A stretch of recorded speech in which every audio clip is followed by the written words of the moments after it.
அனைவருக்குமே வணக்கம். சற்று முன் கிடைத்திருக்கக்கூடிய ஒரு மிக மிக முக்கியமான செய்தி ஒன்று வெளியாகி உள்ளது.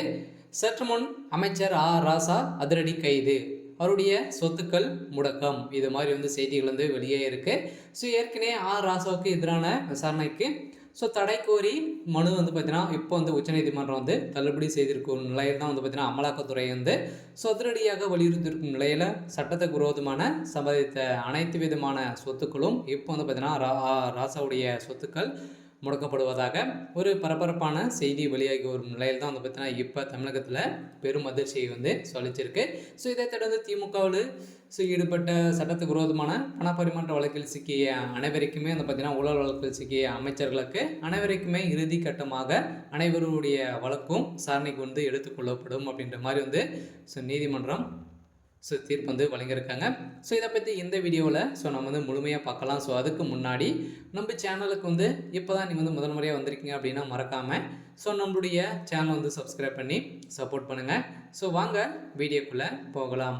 ஸோ ராசா அவர்கள் பார்த்தீங்கன்னா திமுகவுடைய எம்பியாக இருக்கக்கூடியது தான் ராசாவுக்கு எதிரான சட்டவிரோத பணப்பரிமாற்ற தடை சட்ட வழக்கில் குற்றச்சாட்டு பதிவு உள்ளிட்ட விசாரணை துவங்கக்கூடாது என செயல்பட்ட மனுவை தள்ளுபடி செய்ய வேண்டும் என அமலாக்கத்துறை தரப்புல இருந்து பார்த்தீங்கன்னா கோரிக்கை வச்சுருந்தாங்க. இந்த கோரிக்கையை தான் நீதிமன்றம் நிராகரி செய்திருக்கும் நிலையில் தான் அமலாக்கத்துறைக்கே பார்த்தீங்கன்னா ஒரு சவாலாக நீதிமன்றம் எடுத்திருக்கக்கூடிய சம்பவம் தான்.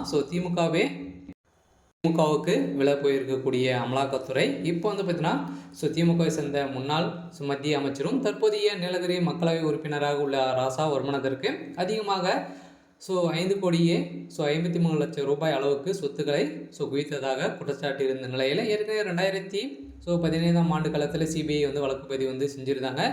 அதைத் தொடர்ந்து ஏற்கனவே 2G வழக்குகளும் பார்த்தீங்கன்னா சிக்கியிருந்த சம்பவத்தினால இந்த 2 வழக்குகளும் இவருடைய சொத்து சேர்த்ததாக தொடரப்பட்ட வழக்கில் தான் அவருடைய நண்பர்கள் அனைவருமே வசமாக சிக்கிய சம்பவத்தினால இப்போ பார்த்தீங்கன்னா நீதிமன்றம் போட்ட அதிரடி உத்தரவால் அதிரடியாக கைது செய்யப்பட்டு 3 நாட்கள் பார்த்தீங்கன்னா அமலாக்கத்துறை கஸ்டடியில் இருந்த ஒரு நிலையில் இப்போ ராசாவுக்கு பார்த்தீங்கன்னா சொத்துக்கள் அனைத்துமே முடக்கப்படுவதாக செய்தி வெளியாகி ஒரு நிலையில் இவருடைய சொத்துக்கள் ஒரு சம்மந்தப்பட்ட அனைத்து இடங்களிலும் பார்த்தீங்கன்னா ரைடுகள் நடத்தியிருக்காங்க.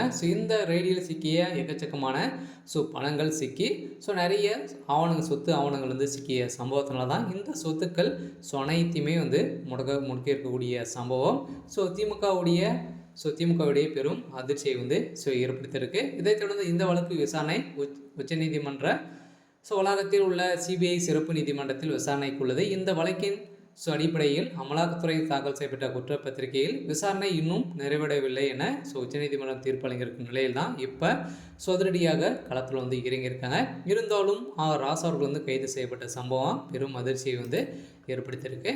சரி, ஓகே. எனக்கான அப்டேட் பார்த்தீங்கன்னா இதுதான். மறக்காமல் நம்மளுடைய சேனலை சப்ஸ்கிரைப் பண்ணிக்கோங்க. தேங்க்யூ.